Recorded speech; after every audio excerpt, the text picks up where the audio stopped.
भाई देखो हम लोग 9वीं सवाल तक सॉल्व कर लिए थे ना। 11.2 एक्सरसाइज की 9वीं सवाल सॉल्व कर लिया गया था। आज चलना है 10वीं सवाल पे। तो 10वीं सवाल पे बताना है एंगल, मतलब दो रेखा दिया गया होगा, उनके बीच में एंगल मतलब कोण ज्ञात करना है। ठीक, तो पहले सवाल लिख देते हैं भाई। 10वीं सवाल में दो सवाल है, दोनों को सॉल्व करते हैं, इसमें बढ़िया कॉन्सेप्ट भी आपका क्लियर हो जाएगा। तो देखो दो रेखा युग मतलब रेखा युग में दिया गया है। तो पहली रेखा दिया गया है वेक्टर आर बराबर है क्या भाई जानते हो, बोला है कि 2i cap minus 5j cap, 2i cap minus में 5j cap, 2i cap minus 5j cap plus k cap है। और दिया गया है प्लस में लेमडा, और लेमडा के बगल में लिखा गया है 3i cap plus 2j cap, 3i cap plus में 2j कैप प्लस में 6k कैप। ये है ये भाई पहली रेखा मतलब पहली रेखा का समीकरण। एक रेखा से तो कोण बनेगा नहीं, दो रेखा होगी तभी तो ऐसे कुछ काटेगी तो कहीं ना कहीं पर एंगल बनेगा ना। तो देखो एक रेखा का समीकरण मिल गया। अब दूसरी रेखा देखो, दूसरी रेखा वेक्टर आर बराबर दिया गया है कि 7i cap minus 6j cap, 7i cap minus 6j cap, 7i cap minus 6j cap. सही दिख रहा है कि नहीं जी? k कैप है यहाँ पर भाई, k कैप। चलो और दिया है प्लस में म्यू देकर दिया है म्यू, आगे आई कैप प्लस 2j कैप, आई कैप प्लस में 2j कैप प्लस में 2k कैप है।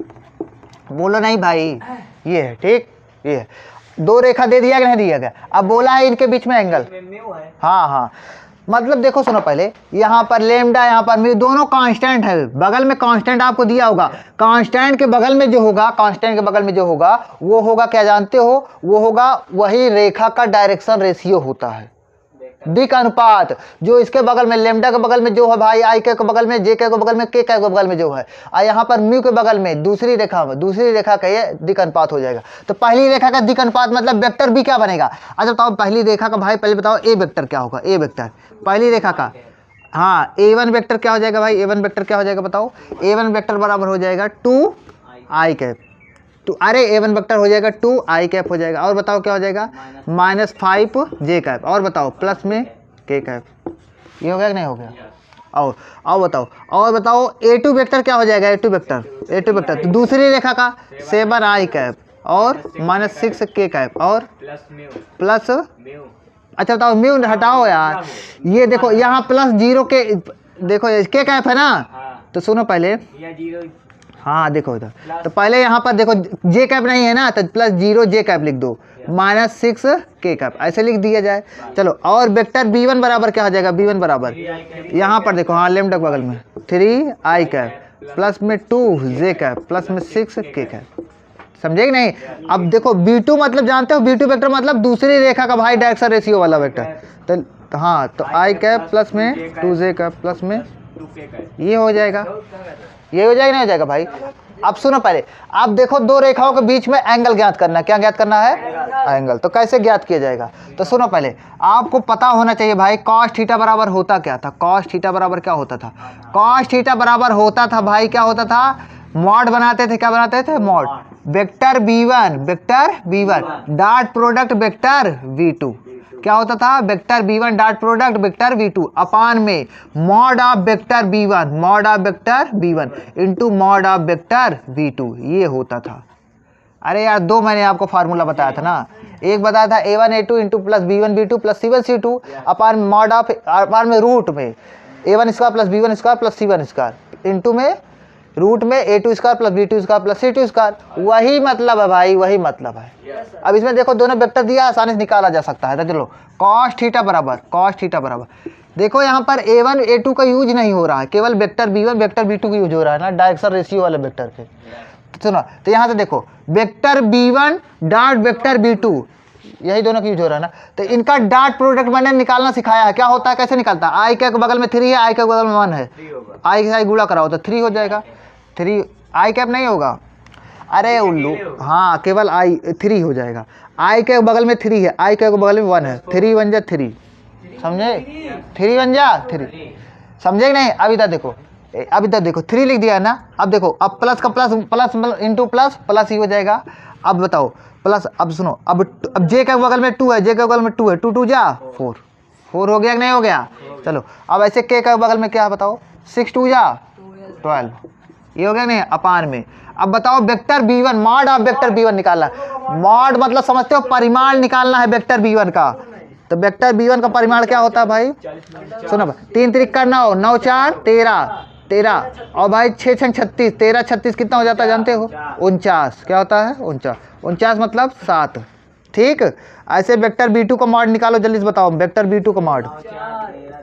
रूट में देखो 1 का स्क्वायर 1 प्लस में 2 का स्क्वायर 4 प्लस 2 का स्क्वायर 4, 4 4 8 1 9 मतलब 3। तो चलो क्या हो जाएगा भाई, 7 गुणे 3 हो जाएगा क्या, दोनों मल्टीप्लाई में है ना, 7 गुणे 3। तो बताओ 12 4 16 3 19, 19 बटे 21 हो जाएगा, नहीं हो जाएगा। तो कॉस थीटा बराबर हो गया 19 बटे 21। अच्छा 19 बटे 21 तो थीटा बराबर क्या हो जाएगा, कॉस इनवर्स 19 बटे 21। यही आपका आंसर हो गया, दो रेखाओं के बीच का समीकरण, सॉरी दो रेखाओं के बीच का कोण हो गया। समझ में आया भैया, बहुत बढ़िया। अब दूसरी रेखा का समीकरण निकालते हैं, दूसरी रेखा के बीच में एंगल। दसवें का दूसरा पार्ट में देखो, इसमें भी एंगल निकालना है, तो इसको जल्दी से क्लियर कर लिया जाए। देखो तो देखो पहली रेखा का समीकरण किया है, r1 बराबर दिया है r1 हो या r वेक्टर बराबर, पहली रेखा का समीकरण क्या है जानते हो, बोला है 3i cap plus j cap minus 2k cap, 3i cap plus में j cap minus 2k cap. चलो ये हो गया भाई, plus j cap minus 2k cap है, और प्लस में लेमडा करके है, प्लस में लेमडा। अच्छा बताओ लेमडा के बगल ही तो डायरेक्शन रेशियो वाला वेक्टर मिलता है, इसी के रेखा समांतर होती थी ना, ये आपको पता है। चलो i cap minus j cap, i cap minus में j कैप माइनस में 2k कैप, समझे। चलो और वेक्टर r2 देखो, दूसरी रेखा का समीकरण क्या दिया भाई, 2i कैप माइनस में j कैप माइनस में 56k कैप है, प्लस में लेमडा है भाई, लेमडा प्लस में लेमडा हो या म्यू हो उससे डरना नहीं है, कांस्टेंट है। हाँ 3i कैप माइनस में 5j कैप और माइनस 4k कैप है, माइनस 4k कैप है। अब अच्छा बताओ आप हमको, हाँ इसमें भी दो रेखाओं के बीच में कोण निकालना। अच्छा बताओ सुनो पहले, वेक्टर a1 और वेक्टर a2 से कोई मतलब है नहीं है। आपको पता है भाई cos थीटा बराबर होता क्या है, cos थीटा बराबर पता है mod of vector b1 dot product vector b2 अपान में इन्हीं का modulus, vector a1 vector b1 का परिमाण इंटू वेक्टर b2 का परिमाण, यही तो होता है ना, समझे कि नहीं। तो बताओ वेक्टर b1 क्या है, आप निकाल लोगे, हमको पूरा यकीन है। वेक्टर b1 है क्या इसमें, तो पहली रेखा का भाई डायरेक्शन रेशियो वाला, यही हो जाएगा नहीं हो जाएगा, i cap minus j cap minus में 2k कैप, ये हो जाएगा भाई। अब वेक्टर b2 को बताओ क्या हो जाएगा, वेक्टर b2 वाला क्या है, हाँ 3i cap minus 5j cap minus 5j cap है और माइनस 4k कैप। अब इसका यार निकाल लोगे, निकल जाएगा ना भैया, बहुत अच्छा। चलो 10वीं सवाल हो जाएगी, अब 11वीं सवाल पे चलते हैं। तो 11वीं सवाल में क्या बोला जानते हो, 11वीं सवाल में भी आपको क्या बताना है जानते हो, कोण ही बात करना है।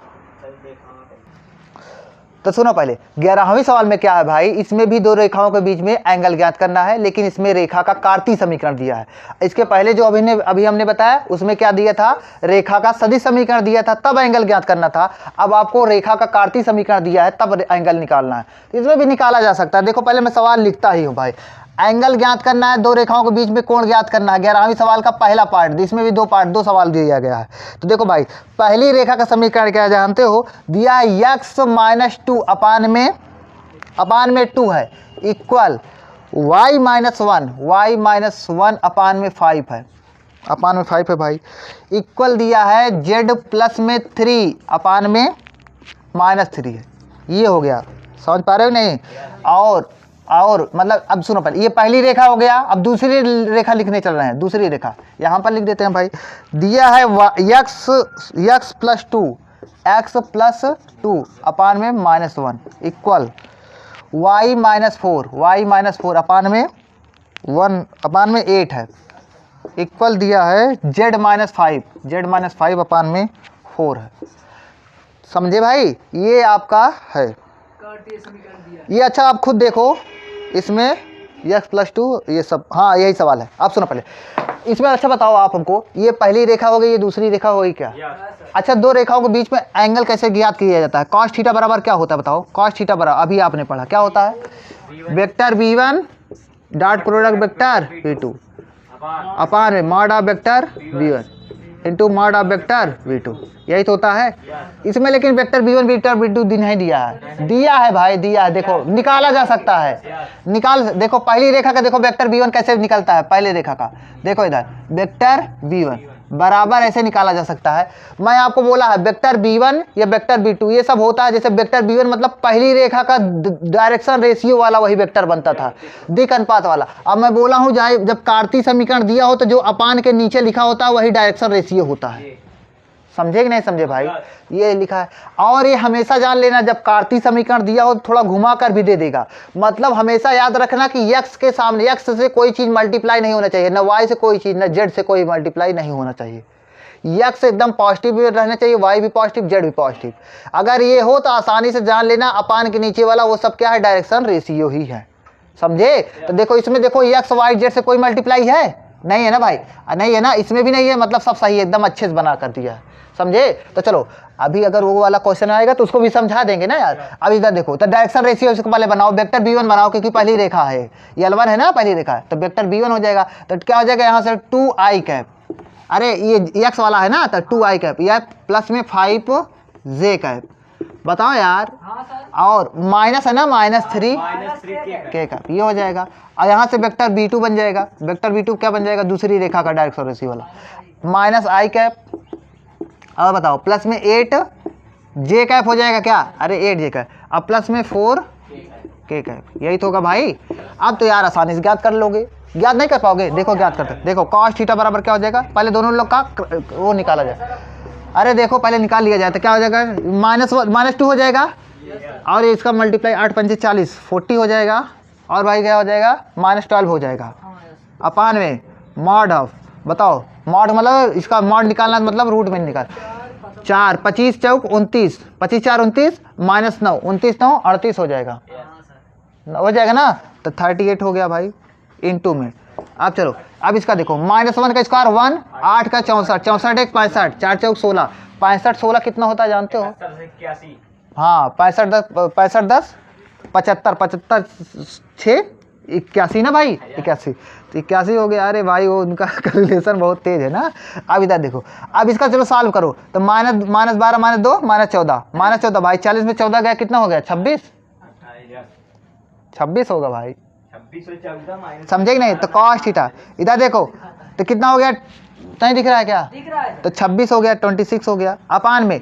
अच्छा तो ये 9 निकल जाएगा बाहर, अरे यार 81 कितना होता है 9 इंटू 38 है, 38 को 38 ही लिखा जाएगा, ये नहीं निकल पाएगा, समझे नहीं। इसको काट भी दोगे थोड़ा तो क्या हो जाएगा, ये 13 अपान में नहीं कटेगा ही नहीं यार, कुछ नहीं कटेगा ना, तो भाई क्या आ जाएगा जानते हो, चलो यहाँ से, तो यहाँ से cos थीटा बराबर, इधर देखो cos थीटा बराबर क्या हुआ, cos थीटा बराबर 26/9 रूट 38, 26/9 रूट 38, यही तो होगा।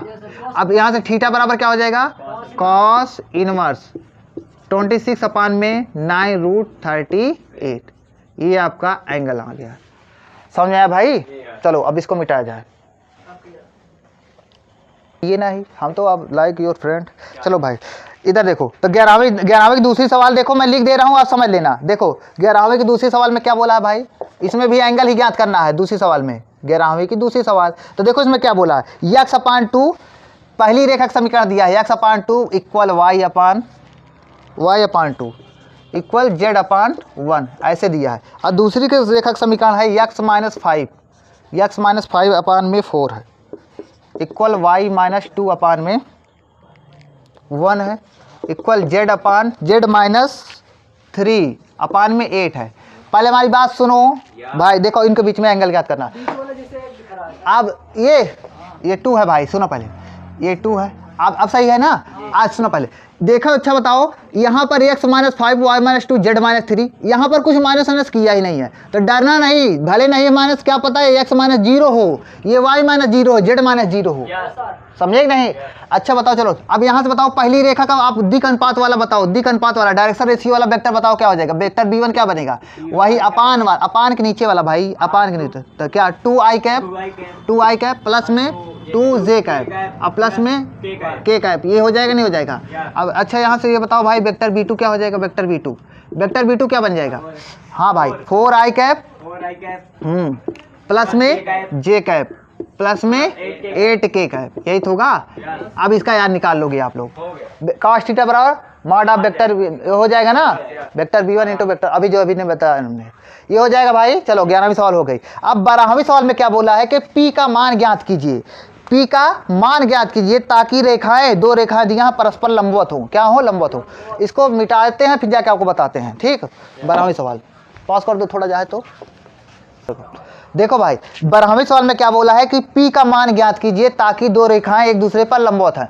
अच्छा बताओ, दो रेखाएं एक दूसरे पर लंबवत होंगी तो दोनों के बीच में एंगल कितना बनेगा, दोनों के बीच में एंगल क्या बनेगा, 90 डिग्री भैया। लंबवत मतलब जब दो रेखाएं लंबवत होती है दोनों के बीच में एंगल क्या होता है, 90 डिग्री। मतलब L1 परपेंडिकुलर L2 है तो थीटा बराबर क्या है, 90 डिग्री, समझे। अच्छा बताओ cos 90 का मान क्या होता है, थीटा बराबर cos 90 का मान होता है 0, समझ पाएगा नहीं भाई। अच्छा बताओ जब cos 90 का मान भी 0, अभी हमने बताया, इधर देखते चलो cos, अच्छा बताओ cos थीटा बराबर होता क्या है जब दो रेखाएं होती तो, mod of vector v1 dot vector v2, यही होता है। बताओ यार, वेक्टर अपान में mod of vector v1 into mod of vector v2, यही होता है ना भाई। अच्छा बताओ जब थीटा, जब दो रेखाएं लंबवत है मतलब थीटा बराबर 90 डिग्री, तो मतलब cos 90, बताओ जी cos 90 का मान क्या होता है 0, तब बताओ तब भी भाई यही होगा। अरे यार जब थीटा बराबर 90 तो यही रखो तो थोड़ा क्या हो जाएगा, vector v1 dot vector v2 अपान में mod of vector v1 into mod of vector v2। अच्छा देखो ये सब अपान में है क्या, ये दोनों अपान में है, जब इधर में जाएंगे तो ये मल्टीप्लाई हो जाएंगे, तो 0 से मल्टीप्लाई होकर सब 0 हो जाएगा।